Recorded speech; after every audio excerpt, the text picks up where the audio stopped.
और सच्ची खबरों की बात सबसे पहले बाबा महाकाल की नगरी उज्जैन की कर लेते हैं, जहां अब से कुछ घंटों बाद महाशिवरात्रि के पहले शिव नवरात्र की शुरुआत होने जा रही है, जिसकी तैयारी करीब करीब पूरी कर ली गई है। शिव नवरात्र में उज्जैन में बड़े ही हर्षोल्लास के साथ इसको मनाया जाता है और इस उत्सव के दौरान रोजाना बाबा महाकाल का अलग अलग रूप में मनमोहक श्रृंगार किया जाता है, जिनके दर्शन के लिए बड़ी संख्या में श्रद्धालु दूर दूर से दौड़े चले आते हैं।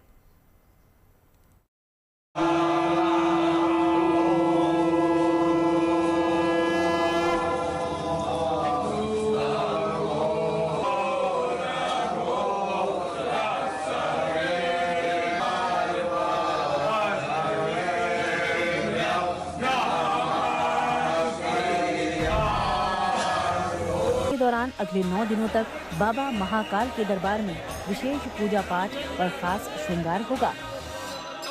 मंत्रोच्चार गूंजेंगे, हर ओर बाबा महाकाल के जयकारे सुनाई देंगे और तो और इस उत्सव के लिए उज्जैन नगरी में आस्था और भक्ति का सैलाब उमड़ने वाला है।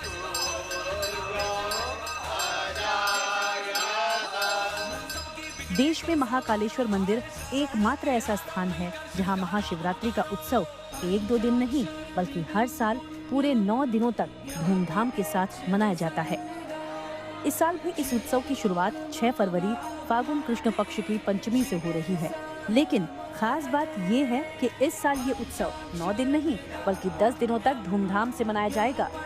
दरअसल इस महीने में कृष्ण पक्ष की 2 अष्टमी आने के कारण 10 दिनों तक महाकाल मंदिर में शिव नवरात्रि की धूम रहेगी। भगवान महाकाल यहाँ विराजित है, राजा है, इसलिए जो यहाँ पर्व है पूरे देश में एक दिन के लिए शिवरात्रि होती है, लेकिन यहाँ नवरात्रि के रूप में शिवरात्रि को मनाते हैं, इसलिए यहाँ का महत्व अधिक है। भगवान पंचमी से यहाँ पूजा प्रारंभ होगी। सर्वप्रथम कोटेश्वर पर 11 ब्राह्मणों से पूजन अभिषेक होगा, फिर गर्भगृह में भगवान का लघुरुद्र पूजन होगा। शाम को प्रतिदिन भगवान का स्नान कराने के पश्चात नित्य 9 दिन, लेकिन इस बार एक तिथि बढ़ रही है तो ये 10 दिन का पर्व मनाया जाएगा। वैसे तो साल भर ही महाकाल के दर पर भक्तों का तांता लगा रहता है, लेकिन शिव नवरात्रि के दौरान महाकाल मंदिर की रौनक देखते ही बनती है। इस दौरान सबसे ज्यादा मनोहारी होता है बाबा का होने वाला विशेष श्रृंगार। 9 दिनों के दौरान बाबा महाकाल का अलग अलग श्रृंगार होता है। परंपरा के अनुसार इस साल 6 फरवरी को भांग चंदन श्रृंगार, 7 फरवरी को नवीन श्रृंगार, 8 फरवरी को शेष नाग श्रृंगार, 9 फरवरी को घटाटोप श्रृंगार, 10 फरवरी को छबीना श्रृंगार, 11 फरवरी को होलकर श्रृंगार, 12 फरवरी को मनमहेश श्रृंगार, 13 फरवरी को उमा महेश श्रृंगार, 14 फरवरी को शिव तांडव श्रृंगार और 15 फरवरी को सप्तधान श्रृंगार होगा। यानी इन 10 दिनों के दौरान बाबा महाकाल अपने भक्तों को अलग अलग रूप में दर्शन देंगे। महाशिवरात्रि पर श्रद्धालुओं की भारी भीड़ को देखते हुए मंदिर के पट करीब 44 घंटे तक खुले रहेंगे, ताकि ज्यादा से ज्यादा श्रद्धालु बाबा महाकाल का दर्शन लाभ ले पाएं। जो 10वां दिन जो रहेगा उस दिन भगवान निराकार रहेंगे। सुबह से लेकर रात्रि तक भगवान पे जलधारा होती रहेगी, दूधधारा होती रहेगी। इसके साथ में फिर रात्रि की पूजा है 4 पहर की। 4 पहर की पूजा के पश्चात भगवान को सप्तधान का मुकुटा चढ़ाकर उसके ऊपर 1008 बेलपत्र चढ़ाएंगे। फिर सप्तधान 7 धान चढ़ाए जाते हैं, उसको सप्तधान बोलते हैं। सप्तधान चढ़ाए जाते हैं और फिर भगवान को सेरा बांधा जाता है। सेरा का स्वरूप होता है राजमुकुट।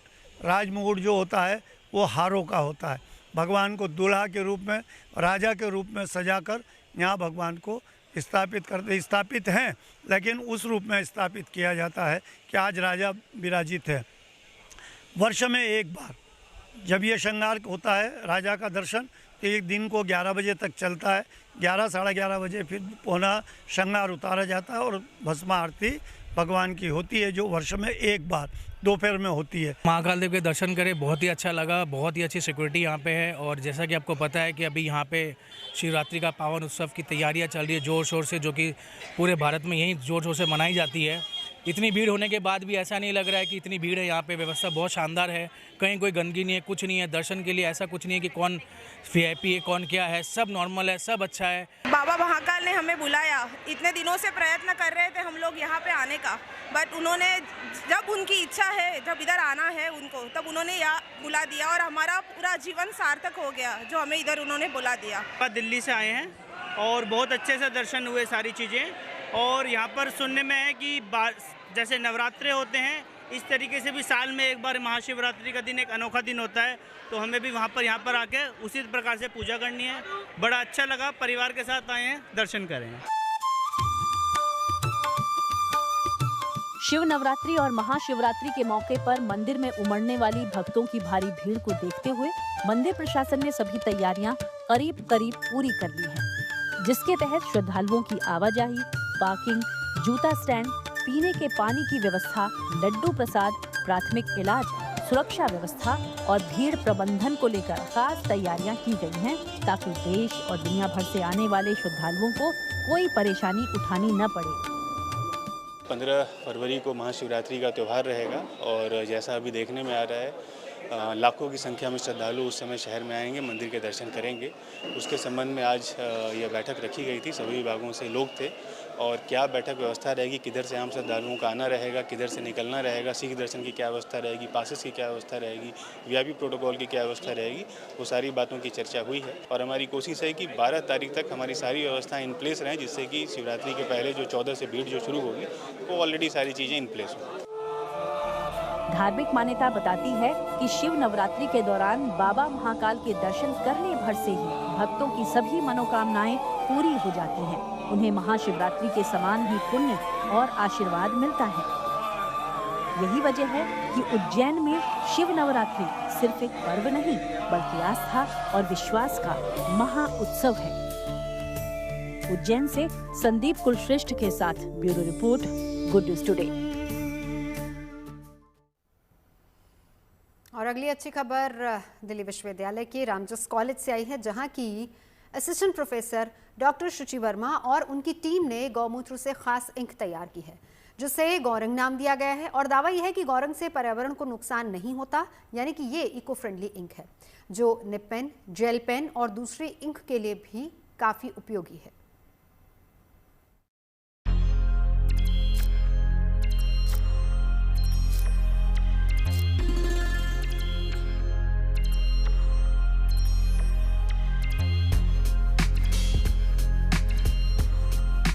दिल्ली के रामजस कॉलेज की गौधन रिसर्च लैब में तैयार की गई ये इंक कोई मामूली इंक नहीं है, बल्कि इस इंक को गौमूत्र से तैयार किया गया है।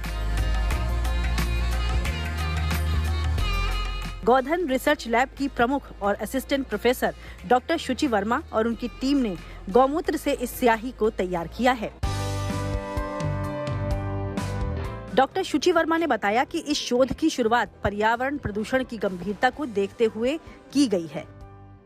राजस्थान की एक केस स्टडी का जिक्र करते हुए डॉक्टर शुचि वर्मा ने बताया कि वहां डाई उद्योग के असर से 7 गांवों में पीने के पानी का संकट खड़ा हो गया था। इसी घटना से उन्हें इको फ्रेंडली स्याही बनाने का आइडिया आया। गौमूत्र के अब तक बहुत सारे फायदे बताए गए हैं, लेकिन रामजस कॉलेज में एक ऐसा इंक बनाया गया है गौमूत्र से, जो कि वाटर पोल्यूशन को काफी हद तक खत्म करने की क्षमता रखता है। वो उसका इंक हम आपको दिखा रहे हैं, जो कि गौमूत्र से तैयार की गई है। और वो पूरी टीम मेरे साथ मौजूद है, असिस्टेंट प्रोफेसर डॉक्टर शुचि भी हैं और उनकी टीम भी है, कि किस तरह से उन्होंने गौमूत्र से इस इंक को बनाया। उसके तमाम सारे प्रयोग भी आप यहाँ देख पा रहे हैं कि कैसे जो उसकी इंक बनी है उसे फिलहाल एक फैब्रिक पर यूज़ किया गया है। तो मैम, कैसे ये पूरा शुरू हुआ सिलसिला कि इस तरह की कोई चीज़ बनानी है? आई थिंक ये 9 की बात है, 9-10 की बात है, आपको मिल जाएगी। तो वहाँ पर एक्चुअली एक दिन जब सुबह उठते हैं लोग, तो जो कुएं का पानी था राजस्थान में, वो पूरा की पूरा जो था वो पूरा मटमैला सा कोको कोला कलर का सा हो गया था। तो लोगों ने सोचा कि क्या हुआ है, किसी ने इसमें क्या मिला दिया है। तो जब इसकी एनालिसिस की गई, क्योंकि पीने का पानी भी नहीं बचा था वहाँ पे, तो वो भी बाहर से मंगवाना पड़ा था, नहाने धोने का तो छोड़िए। तो जब इसकी एनालिसिस की गई तो पता चला कि जो हम वेस्ट जो इफ्लुएंट है, जो हमारा डाई का इफ्लुएंट है, वो हम सॉइल में ऐसे ही फेंक देते थे। रिसर्च के दौरान असिस्टेंट प्रोफेसर शुचि वर्मा और उनकी टीम को गौमूत्र से ब्लू रंग का पिगमेंट मिला, जो लिक्विड और सॉलिड दोनों फॉर्म में तैयार किया जा सकता है। इस प्रक्रिया में 100% गौमूत्र और बहुत ही कम मात्रा में एक साधारण सॉल्ट का इस्तेमाल किया गया है। शोध टीम ने इस पिगमेंट की पेपर पर टेस्टिंग भी की है। पीएच बैलेंस के बाद इसे सामान्य स्याही की तरह निब पेन, जेल पेन और दूसरी इंक के लिए भी इस्तेमाल किया जा सकता है। इनिशियली हम वहाँ से शुरू करते हैं, वहाँ से शुरू करने के बाद फिर हम इसको सॉलिड में कन्वर्ट कर देते हैं। सॉलिड हमारा, ये देखिए, ये हमारा सॉलिड बन गया है। ये सॉलिड जो है हमारा पिगमेंट निकाल लिया है हमने इसको, और फिर हमने इसको डिसॉल्व करके, बच्चों ने हमारे टेस्ट किए हैं, एक तो पेपर पे किए हैं। इस पेपर को भी हमारा शायद 1 साल हो गया। रितुल, पेपर पे टेस्ट करने का मतलब है कि जो हम पेन में यूज करते हैं इंक, ये उसका सॉल्यूशन। जी, जो हम पेन में यूज करते हैं ये उसका सॉल्यूशन है। हमारी शुरुआत ऐसे हुई थी। गौरंग इंक की सबसे बड़ी खासियत इसकी एंटी बैक्टीरियल और एंटी फंगल प्रॉपर्टी है, जिसके चलते इसका इस्तेमाल टेक्सटाइल इंडस्ट्री में भी किया जा सकता है। शोध टीम का कहना है कि भविष्य में इसका इस्तेमाल मेडिकल फील्ड में भी संभव है। रंग को सिंथेसाइज करने के बाद हमने इसकी फैब्रिक टेस्टिंग की है और पेपर टेस्टिंग कर रहे हैं, और इसको कंटिन्यूअसली ऑप्टिमाइज करने की कोशिश कर रहे हैं ताकि ये एक ब्रेक थ्रू हो सके इंडस्ट्री के लिए। इंडस्ट्री के लिए कब तक तैयार हो जाएगा? इंडस्ट्री के लिए सर हमने अभी 1-2 इंडस्ट्री से अभी कांटेक्ट किया है, तो हम अभी इसको भारी मात्रा में बना रहे हैं। वैसे तो हमने ये सोचा है कि हमारा पेटेंट अगर पब्लिश हो जाएगा तो उसके बाद करेंगे, लेकिन हम इंडस्ट्रीज़ को इसको भेज रहे हैं और उनके साथ हमारा टाई अप होने की चांसेस है। MOU वगैरह करके हम चलने के लिए आगे बढ़ रहे हैं। मेरे ख्याल से बहुत जल्द इसका ये मार्केट में आना चाहिए। रिसर्च टीम का दावा है कि गौरंग जैसे बायो बेस्ड पिगमेंट भविष्य में पर्यावरण को नुकसान पहुंचाने वाली केमिकल स्याही का बेहतर ऑप्शन बन सकते हैं, जो सस्ता भी होगा, सुरक्षित भी होगा और पर्यावरण के लिए टिकाऊ भी होगा। बहुत सारे आप जब कपड़े पहनते हैं तो आपको उसमें अलग अलग ब्रांड्स के टैग दिखाई पड़ते हैं। हो सकता है कि आने वाले वक्त में इस टीम की मदद से, रामजस कॉलेज की वजह से आपको कोई ऐसा कपड़ा मिले, आपको कोई जैकेट मिले, कोई शर्ट मिले, टी शर्ट मिले, इस पर गौ माता बनी हो और नाम लिखा हो गौरंग। तो इसकी नींव यहाँ पड़ चुकी है और जाहिर तौर पर ये ना सिर्फ जो पोल्यूशन है उसको कम करती है, बल्कि गाय को भी एक सम्मानित जीवन देने की ये रिसर्च क्षमता रखती है। कैमरामैन शैलेंद्र के साथ Manish Chaurasia, good news today, Delhi. और अब आज सेना की उन वर्दियों की जो जरूरतमंद बच्चों के लिए वरदान बन गई हैं। भारतीय सेना के एक पूर्व अधिकारी एक मिशन के जरिए गरीब बच्चों का भविष्य संवार रहे हैं। वर्दी का सम्मान मिशन के तहत उनकी NGO पुरानी वर्दियों को रिसाइकिल करके file, folder, laptop bag, diary के अलावा स्कूल बैग भी बना रहे हैं, जिस पर ब्रांड के तौर पर इंडियन आर्मी का टैग दिखता है। और खास बात यह है कि इस पूरी कवायद का मकसद मुनाफा कमाना नहीं, बल्कि वर्दी पहनने के दौरान सेवा, सम्मान और देश के लिए निभाया गया वायदा पूरा करना है।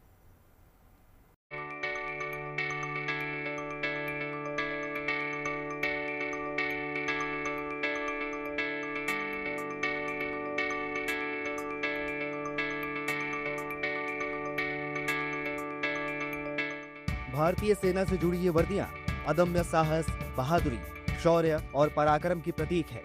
हमारे वीर सैनिकों के अनुशासन, निस्वार्थ सेवा और समर्पण की निशानी है। और अब रिसाइकिल के जरिए सेना की इन वर्दियों को नई पहचान मिल रही है।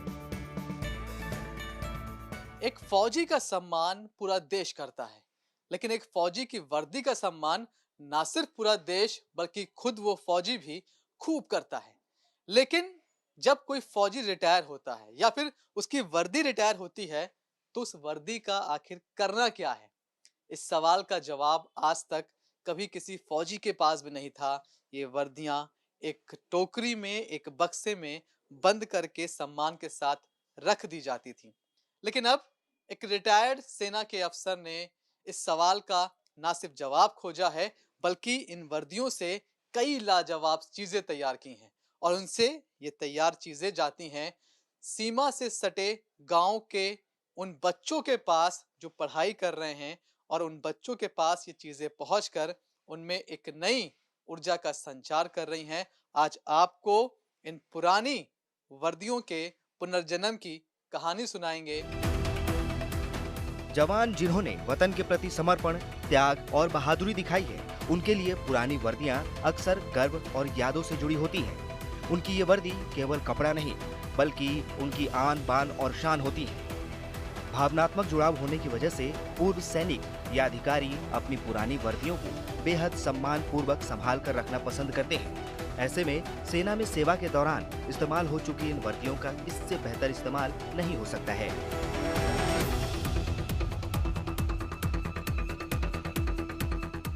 भारतीय सेना की इन यूनिफॉर्म को रिसाइकिल के जरिए file folder, laptop bag, mobile pouch और यहाँ तक स्कूल बैग तक की शक्ल दी जा रही है, जिन्हें सीमा के पास मौजूद गांव में रहने वाले जरूरतमंद बच्चों के बीच बांटा जाता है।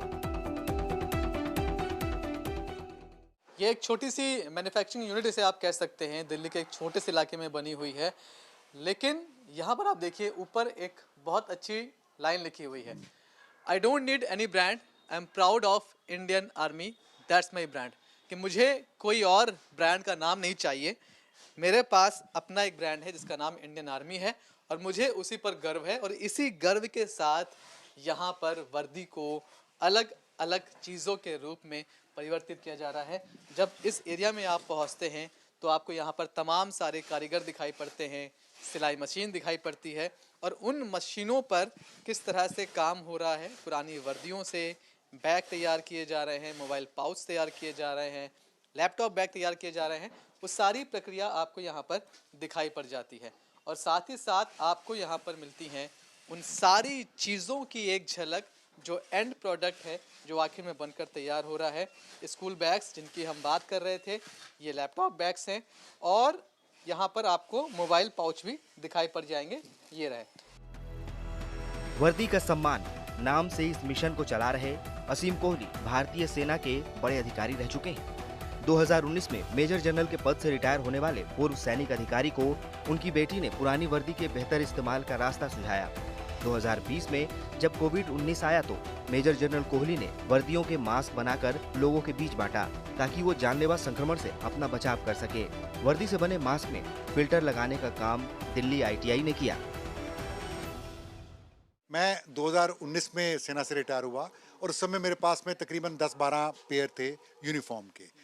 तो हमने सोचना शुरू किया कि इसका अब क्या करें। उन्हीं दिनों कोरोना आया था और कोरोना में सब कोई नए आइडियाज़ के साथ में कुछ अच्छे काम करना चाहता था।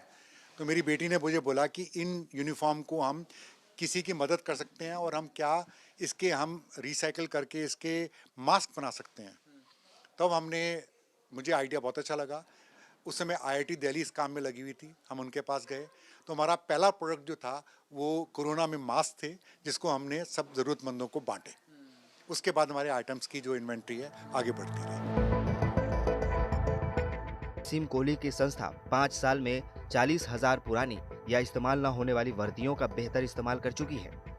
रिसाइकिल के माध्यम से उन्हें अलग अलग रूप मिल चुका है। यूनिफॉर्म से जो हम आइटम बना रहे हैं, हम 2 कैटेगरी के आइटम बना रहे हैं। एक अपसाइकल्ड आइटम जहाँ यूनिफॉर्म एक्चुअल फॉर्म में उसका कपड़ा उसी फॉर्म में यूज़ होता है, और एक रिसाइकल जो यूनिफॉर्म कई बहुत पुरानी हो जाती हैं, मैली हो जाती हैं, कुछ धब्बे लगे होते हैं या फट गई होती हैं, उसके हम प्रोडक्ट नहीं बना सकते डायरेक्टली, उसको हम रिसाइकिल करके नया फैब्रिक बना के फिर उसके हम प्रोडक्ट बनाते हैं।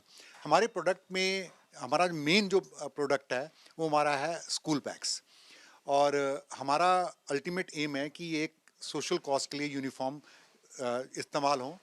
जो सेना के सैनिकों की वर्दी है वो अपनी लाइफ के बाद में नई जिंदगी में देश के काम आ सके, देश के समाज के काम आ सके। इतने बड़े पैमाने पर पुरानी वर्दियों को पहुंचाने का काम खुद भारतीय सेना की तरफ से हो रहा है। जहाँ तक वर्दी इकट्ठा करने का सवाल है, मैं बहुत शुक्रगुजार हूँ भारतीय सेना का। वो हमारे काम को बहुत प्रोत्साहन देती है। वो खुद ही अलग अलग देश के हिस्सों में यूनिफॉर्म इकट्ठी करते हैं एक साथ, और जब 300-400 ऐसे यूनिफॉर्म इकट्ठी जाती है या 1000, वो अपने तरफ से हमसे कोऑर्डिनेट करके यूनिफॉर्म को यहाँ भेजती है।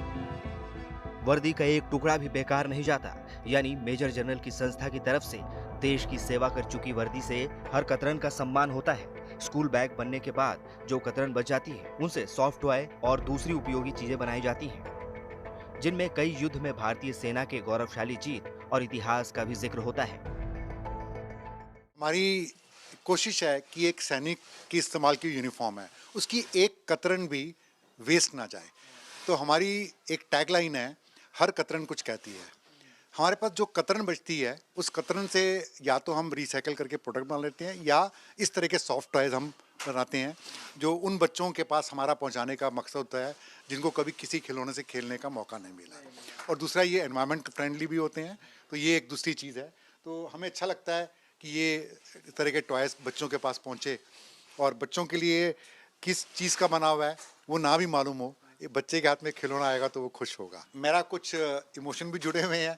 मैं कारगिल के युद्ध में मैंने हिस्सा लिया था एक अटैक ऑपरेशन में, और कारगिल का जो वॉर मेमोरियल है उसमें जो लोग आते हैं वो चाहते हैं कि यहाँ की लड़ाई के बारे में उनको जानकारी हासिल हो। तो हमारे इस एडिशन में, कारगिल एडिशन में, इसके अंदर जो जितनी बैटल हुई थी इंपॉर्टेंट कारगिल के अलग अलग पॉइंट्स पे, आपने कुछ नाम सुने होंगे, टाइगर हिल, तोलोलिंग हिल, उन सब की यहाँ पर वर्णन किया हुआ है, उसका डिटेल दिया हुआ है कि उस लड़ाई में क्या हुआ था। उसमें जो मैंने हिस्सा लिया था जोवार हिल के, उसके अंदर वो भी जोवार हिल का है। ऐसे ही लोंगेवाला की बैटल, जिसके बारे में आजकल आप मूवीज़ में भी देख रहे हैं बॉर्डर के अंदर, तो ये लोंगेवाला एडिशन है। इसके अंदर लोंगेवाला की बैटल में क्या हुआ था वो मेंशन है। साफ है, पुरानी वर्दियों को इससे बेहतर विदाई नहीं दी जा सकती। आज पुरानी वर्दियां जरूरतमंद बच्चों के लिए स्कूल बैग बनकर इस्तेमाल हो रही हैं। इस तरह नई पीढ़ी का भविष्य संवारने में सहयोग कर रही है। यही वजह है कि मुनाफे के लिए किसी भी कपड़े के ब्रांड से नहीं जोड़ने के संकल्प के अलावा खुले बाजार में इनकी बिक्री नहीं की जाती, ताकि सेवा, सम्मान और देश के लिए निभाया गया वादा पूरा होता रहे। दिल्ली से मनीष चौरसिया के साथ bureau report, good news today. खबरें सच्ची होनी चाहिए, अच्छी खुद ब खुद लगती है। Navjot Randhawa signing off. आप सुनते रहिए गुड न्यूज, देखते रहिए गुड न्यूज टुडे।